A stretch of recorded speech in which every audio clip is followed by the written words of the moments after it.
Saya seorang ibu tunggal. Hari ini saya nak ceritakan kisah saya supaya awak jadikannya sebagai teladan masyarakat. Dulu, bila arwah anak saya meninggal, saya sangka rumah yang dia tinggalkan akan jadi penyelamat saya. Tapi itu kesilapan paling besar dalam hidup saya. Masa anak saya nak kahwin, saya serahkan rumah tu sepenuhnya kepadanya.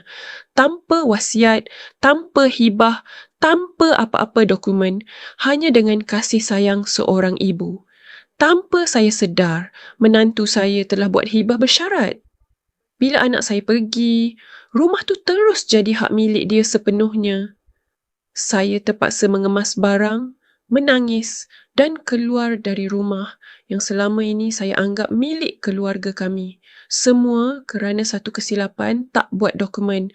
Pengajaran untuk kita semua. Jangan sesekali serahkan harta hanya kerana emosi. Buatlah wasiat. Buatlah hibah.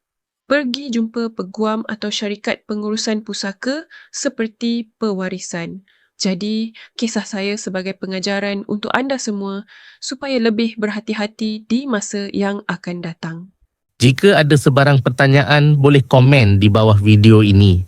Sila layari pewarisan.my untuk ketahui lebih lagi tentang urus pusaka. Terima kasih kerana menonton.